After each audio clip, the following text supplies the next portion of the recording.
Hello, hello, hello. Good morning. It's a rainy morning after Christmas and again Merry Christmas to each and everyone. And ayan, masyadong makalat yung ano ko, yung unit ko. Kararating ko lang.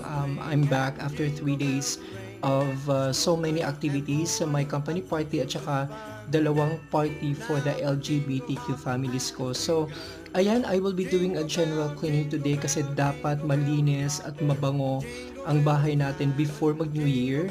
And then ayan, si Santo Niño ko. Thank you so much for guarding my house. And manggrogrocery din ako kasi dapat puno yung lalagyan ng bigas, ang sabi nga nila. And then yung mga wallet din natin dapat merong ano din nakalagay ng mga coins for prosperity at saka more blessings for 2024. And I think umuulan pa sa labas. So I will take a breakfast muna and I'll get back to you. Bye guys!